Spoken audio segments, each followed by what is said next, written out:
The night Laura told me she wanted to go on dates. We were standing in the kitchen after dinner. The kids were upstairs. The dishwasher was running. I was refilling my coffee, and she was leaning against the counter with her arms crossed. Not angry, not nervous, just composed. Like she'd rehearsed it. "I've been thinking," she said, "that I need something more. Excitement. I want to go on dates again." I put the coffee pot down. I remember the sound of the dishwasher cycling through a rinse. I remember the overhead light catching the edge of her wedding ring. I remember thinking, did I just hear that correctly? "Dates," I repeated. "Yes." She didn't flinch. "Not to hurt you. Just, I feel like something's been missing for a long time, Dave. I need to feel alive again."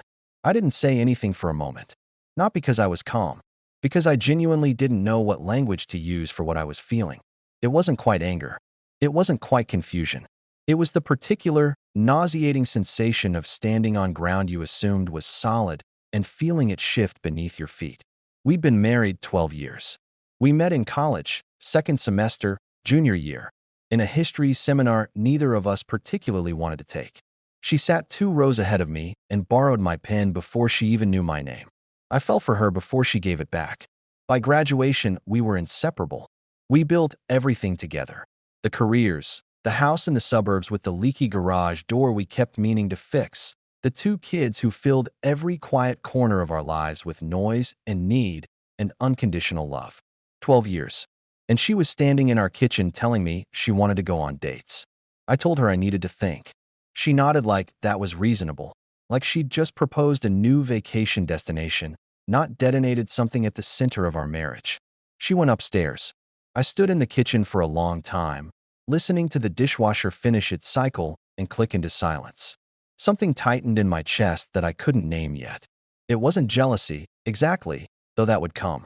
It was something older and quieter. A recognition. The sense that I had been looking at something for a long time without actually seeing it. I worked in project management at Callaway and Reed, a mid-sized consulting firm downtown where I'd spent nearly a decade building a reputation for being the steady one. The guy who didn't panic, who mapped the problem before reacting, who thought 3 steps ahead. I was good at it. I believed in the method. Observe, document, understand before you move. I should have applied that same method to my marriage much sooner. Looking back, the conversation in the kitchen wasn't the beginning. It was the moment the curtain finally moved, just enough for me to see there was something behind it. The beginning had been weeks earlier, maybe months. Small things I'd cataloged and then deliberately filed away. The new password on her phone, the gym sessions that seemed to run long without a corresponding physical change, the way she sometimes looked at her screen and smiled at something she didn't share. I hadn't asked, not because I didn't want to know, but because I was afraid of the answer. And I told myself that was trust. That was giving her space. That was being a secure, non-jealous husband. I understand now that it wasn't any of those things. It was avoidance wearing trust clothing. My brother Ethan called that same evening. He had a habit of calling at the exact wrong or exactly right moment, depending on how you looked at it. I told him what Laura had said. There was a pause on his end that lasted just long enough to tell me he wasn't surprised. "How long has she been acting different?" he asked. "A while," I admitted.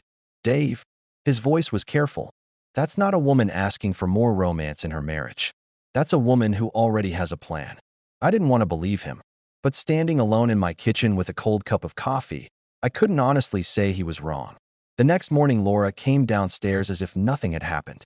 She made the kids' lunches. She reminded our youngest about his soccer cleats. She kissed me on the cheek on her way out the door.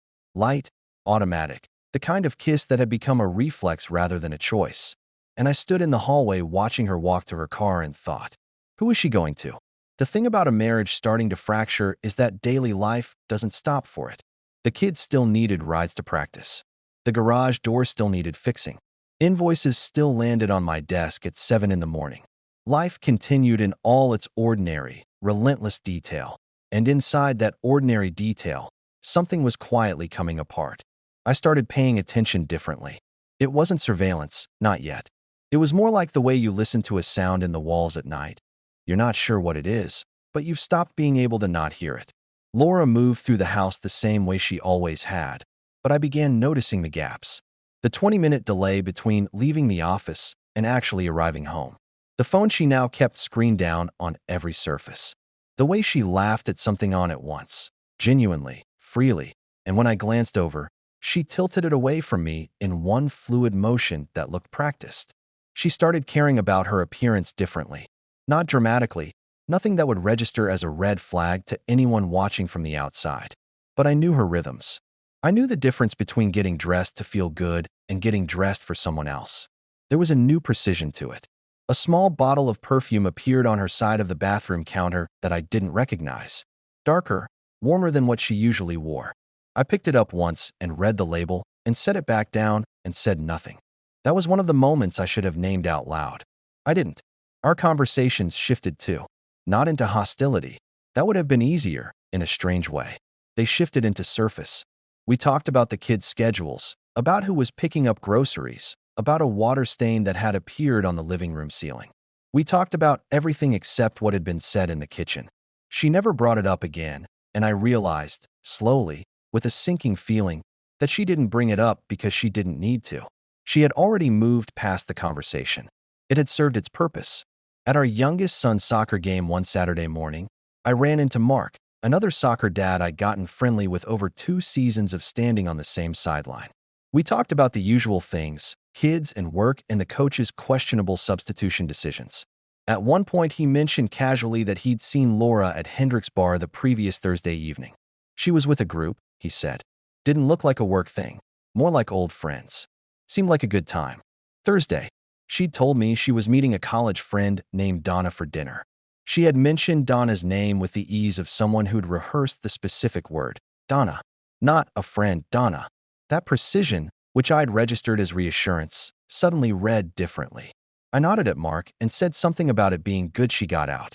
He moved on. I turned back to watch my son chase the ball across the wet grass and tried to remember whether Laura had ever mentioned Donna more than once before. She hadn't.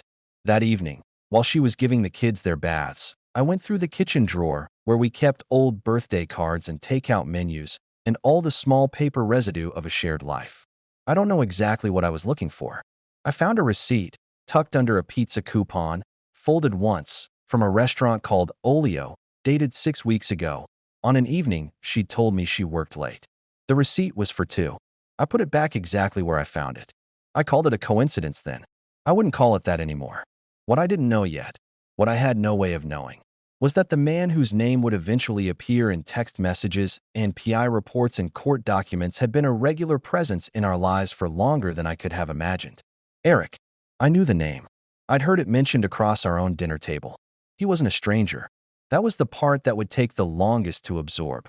But in those early weeks, I was still building the picture one piece at a time, still trying to convince myself that each individual detail had an innocent explanation.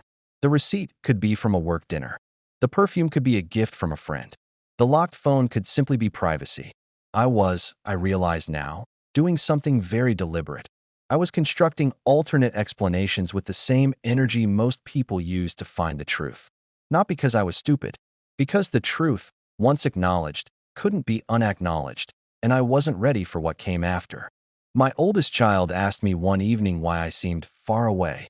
Just like that, those exact words, with the unfiltered accuracy that children sometimes deploy without knowing it. I told him I was just tired from work. He accepted that and went back to his book. But the question stayed with me longer than it should have. I was far away. I was somewhere between the life I thought I had and the life that was actually happening. And I was standing in that gap, paralyzed, choosing to look at the floor instead of straight ahead. It was a Tuesday evening when everything shifted from background noise into something I could no longer explain away. Laura said she was going to her book club. She'd been part of this group for 2 years. 4 women, rotating houses, a bottle of wine, and an actual book that they may or may not have fully read. It was ordinary. It was the kind of thing I would have forgotten about if it weren't for the fact that she spent 45 minutes getting ready for it. 45 minutes. Perfume. The charcoal wrap dress she saved for dinners we actually cared about. She kissed the kids goodbye with an energy I hadn't seen in months. Bright. Almost electric. And told me not to wait up. I waited up. She came home at 12:43. I know because I was lying in the dark watching the numbers on the bedside clock and hearing my own breathing. She moved quietly through the bedroom, changed in the bathroom with the door closed, and slid into bed with her back to me. I could smell the perfume still on her, but underneath it, something else. The faint, unmistakable warmth of a night that had cost her nothing and meant everything. I didn't speak. Neither did she. In the morning, I texted Carol, who I knew was part of the book club, on the pretext of asking about a neighborhood fundraiser she'd been organizing. We exchanged a few messages. At no point did she mention a meeting the previous night. That was the first time I truly started to doubt not just Laura, but my own ability to read the situation I was living inside. I had been telling myself that I was paying attention, but attention and understanding are not the same thing. I'd been collecting fragments without letting myself assemble them. The following week, I made a decision. I drove past Hendrick's bar on a Friday night, the same bar Mark had mentioned, and in the parking lot, I saw Laura's gray Accord parked 2 rows from the entrance. I sat in my car across the street for 11 minutes. I know because I watched the clock. I told myself I was deciding what to do. In reality, I already knew. I just needed the 11 minutes to accept it. I called Ethan. "I need Mike's number," I said. Ethan didn't ask which Mike. He'd mentioned his friend, a private investigator, formerly with insurance fraud investigation, twice over the years in passing. He read my voice and gave me the number without comment. Mike was businesslike in the way that experienced people in difficult professions often are, not cold, just efficient. We met at a coffee shop downtown 2 days later. I brought what I had. The receipt from the kitchen drawer, the dates I'd noted of unexplained absences, the name of the bar. He listened without writing anything down and then asked me one question. "Do you know who you're looking for? Or are we starting from zero?" I thought about it. And then, slowly, like something surfacing from very deep water, I said a name. "There's a man named Eric. He and Laura have known each other for about 3 years. He came to our house twice for a neighborhood fundraiser committee she organized. I don't have a last name." Mike nodded. "First name and a connection is enough to start."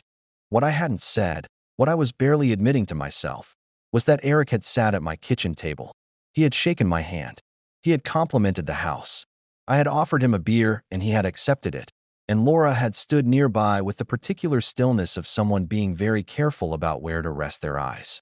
I had noticed that stillness at the time and decided it meant nothing. Looking back now, that was the moment I should have asked the question I kept avoiding. The stillness wasn't discomfort. It was performance. Meanwhile, something else was shifting. Laura began pushing back on small things, the household budget, decisions about the kids' schedules, with a sharpness that felt new. As if she were quietly establishing distance, building a case, constructing the version of our marriage she'd need later. She mentioned, once, in what seemed like passing, that she'd been talking to someone about her feelings. "A therapist," she said, when I asked. She gave me a name. I wrote it down. 3 days later, I tried to find the therapist online. The name didn't match any licensed provider in our state. I sat with that information for a long time before I moved again. Mike worked quickly and quietly.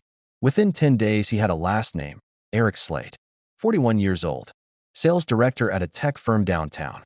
Divorced 2 years ago. He and Laura had been communicating. According to the phone records Mike's contact helped pull, with increasing frequency, since the previous spring. What had begun as occasional messages had become daily contact by the time Laura announced she wanted to go on dates. The timeline hit me like cold water. Spring. 8 months before that kitchen conversation.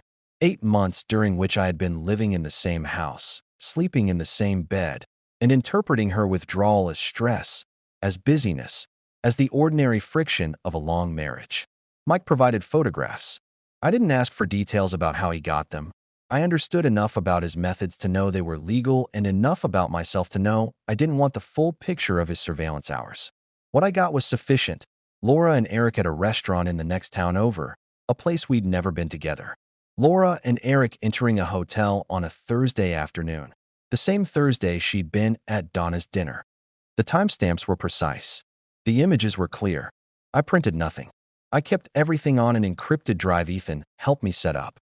There was a moment, looking at those photographs alone in my home office at 11 o'clock at night with the rest of the house asleep, when I felt something I hadn't expected. Not rage, not grief, but a terrible, clarifying calm. Like the moment after a storm when the air is unnaturally still and you can see exactly how much has been damaged. I understood then that denial isn't weakness. It's a decision. You choose it because the alternative costs more than you're ready to pay. I had been paying in installments for months without realizing the full bill. I called Sarah the next morning. She was a family attorney Ethan had used during a property dispute 2 years earlier. Methodical, direct, unimpressed by emotional narrative, and focused entirely on facts. I told her what I had. She told me what I needed. Financial records, documentation of assets, any evidence of marital funds being redirected. She said it with the particular flatness of someone who had heard this story before and was already 4 steps ahead.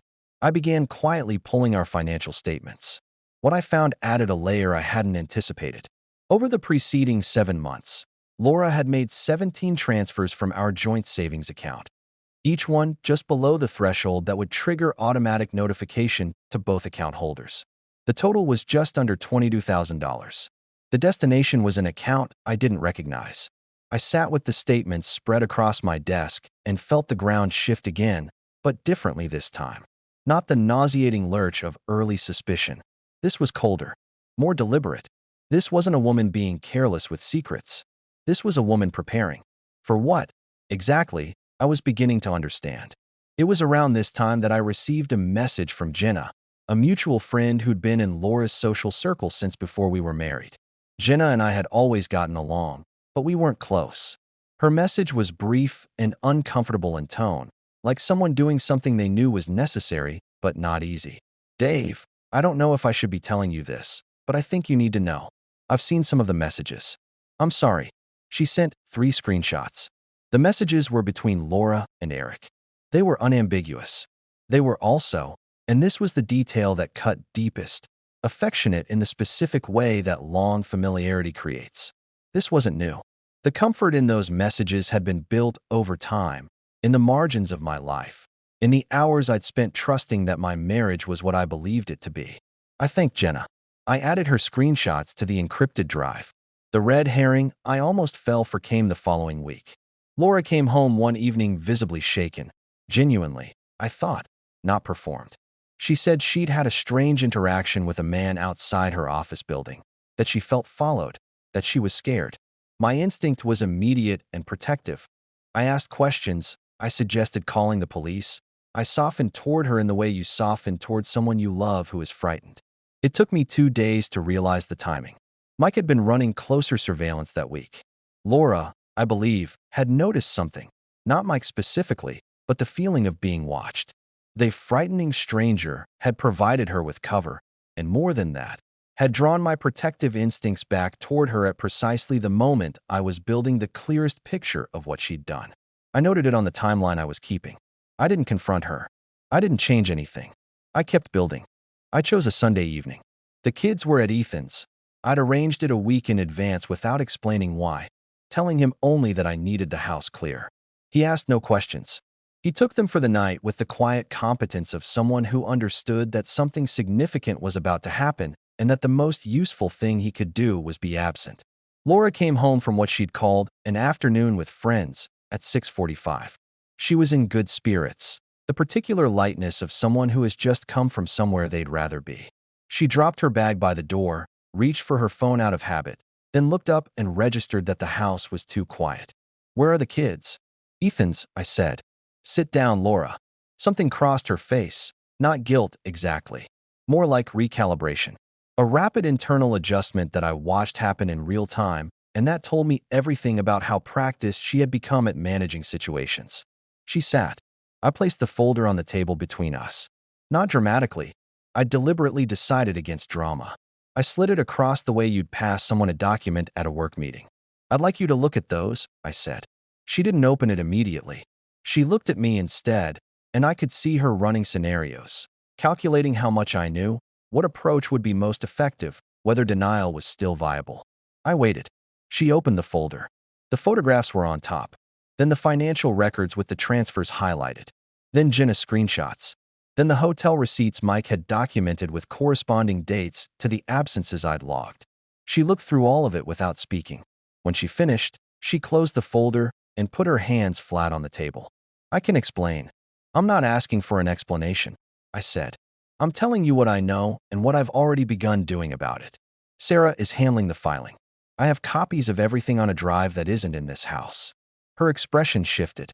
The recalibration again, but faster this time, and in a different direction. The composure cracked, not into remorse, but into something harder. Defensive. You had me followed. You had been lying to me for 8 months. That's not, she stopped. Restarted. Eric and I, it's not what you're making it look like. You and I have been disconnected for years, Dave. Years. You never saw me. You never. Laura. I kept my voice level. The bank transfers.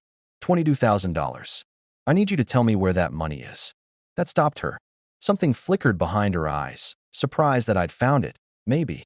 Or the recognition that the conversation she'd prepared for was not the one we were actually having.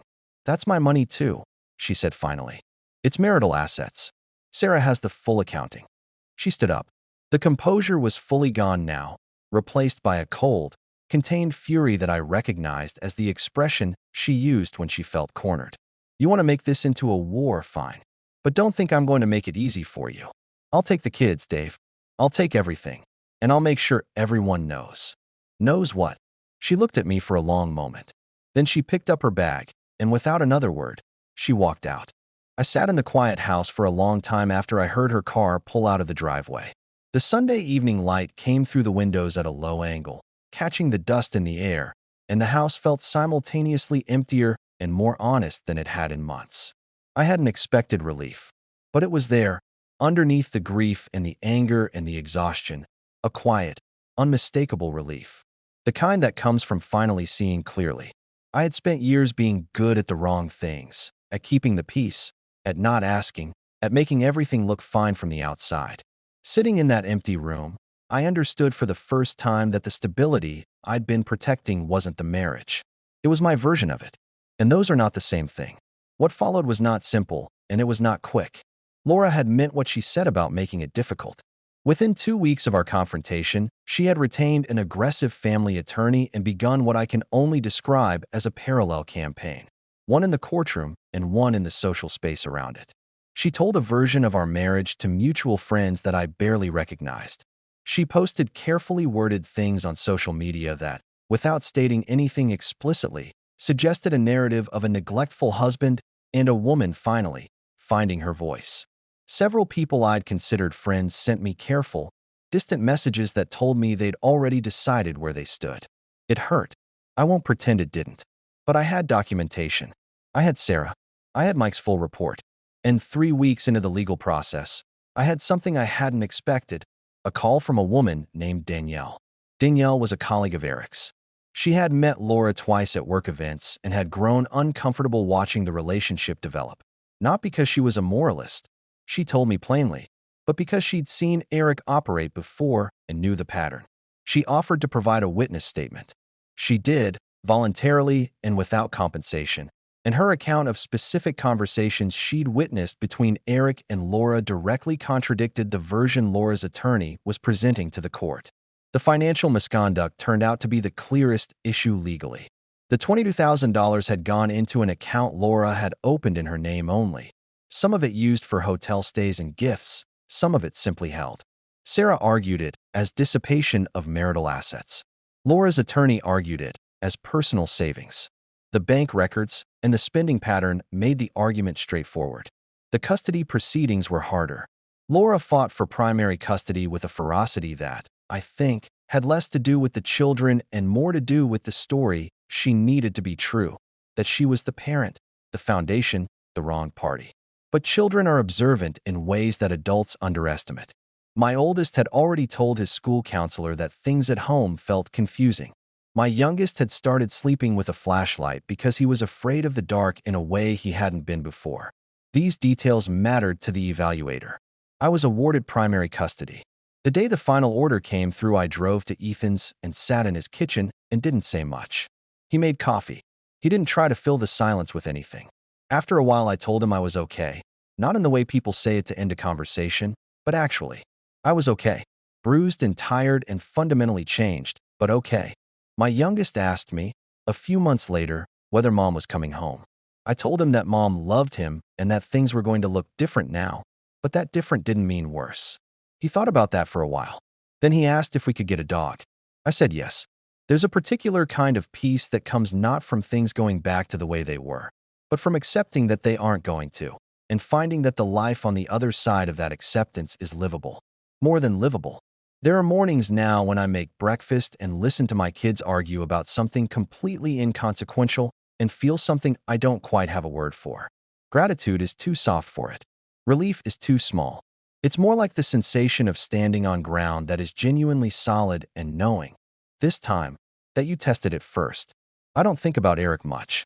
He turned out to be almost incidental to the real story, which wasn't about him at all. It was about the distance that had grown inside my marriage while I'd been standing right next to it. It was about the particular willingness to not see that I had mistaken for maturity.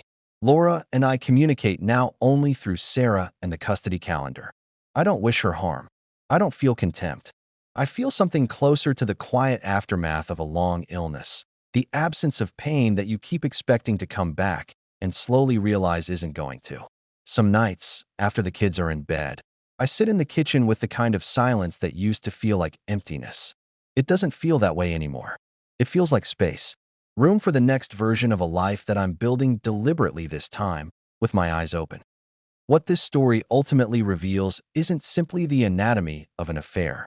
It's the portrait of a particular kind of blindness, the kind that is not imposed from outside, but constructed from within and maintained with surprising dedication. Dave's real adversary through most of this story was not Laura's deception. It was his own willingness to build alternate explanations for evidence he'd already collected. The receipt in the kitchen drawer, the unfamiliar perfume, the book club that ran until nearly 1 in the morning. Each of these was a data point he processed and then deliberately archived rather than acted upon. This isn't a character flaw unique to him. It is, in fact, one of the most recognizable patterns in long-term relationships. The cost of knowing something is weighed against the cost of not knowing, and not knowing is chosen because the math, in the short term, looks survivable. The financial misconduct adds a dimension that changes the emotional texture of the story. By the time Dave found those bank transfers, Laura had already been preparing for an exit she hadn't announced. That preparation, methodical, quietly executed over 7 months, suggests that what Dave experienced as a marriage slowly going cold was, on her side, an active transition.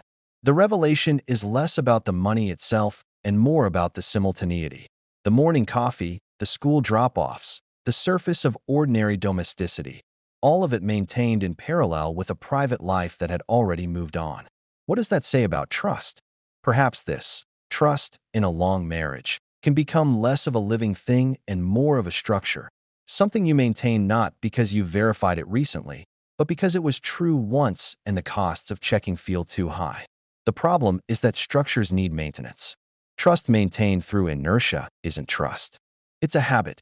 Laura's escalation after the confrontation, the social media campaign, the legal aggression, the weaponization of the children's custody, reveals the other side of her character that the early parts of the story only suggest. The woman who announced she wanted to go on dates with such composed calm was not, as it initially appeared, someone asking for space within a marriage. She was someone who had already emotionally vacated it and was in the process of managing her exit on terms that preserved her narrative. When the confrontation demonstrated that the terms were not hers to control, the mask didn't slip. It shattered. The role of secondary characters here is worth noting. Jenna's decision to send those screenshots. Danielle's willingness to give a witness statement for someone she barely knew. These are small acts of moral courage that don't make headlines, but quietly determine outcomes. The people on the periphery of a betrayal often know more than the person at its center, and occasionally, when the discomfort of silence outweighs the discomfort of involvement, they speak. Dave's story might have ended differently without them. What the arc of this story ultimately demonstrates is that recovery from betrayal is not a single event. It's a series of smaller decisions: to hire the investigator instead of looking away, to call Sarah instead of waiting, to sit in an honest courtroom instead of accepting a false peace.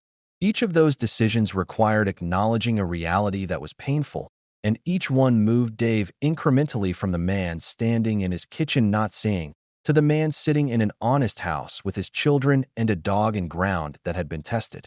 What stays with me most about this story is not the betrayal itself. It's the length of the hallway before it. Months of small signals, each one deniable on its own, collectively pointing at something Dave wasn't ready to face. How many of us have stood in that same hallway? How many times have we looked at something and named it anything other than what it was? The detail that cuts deepest isn't the photographs or the hotel receipts. It's the beer. The moment Eric sat at Dave's kitchen table, shook his hand, accepted his hospitality, and Dave stood there and offered it, because that's what decent people do, and because he hadn't yet allowed himself to understand what was happening in his own home. There's a kind of courage that doesn't look dramatic from the outside. The courage of continuing to look when everything in you wants to stop. Dave found it. Slowly, imperfectly, but he found it.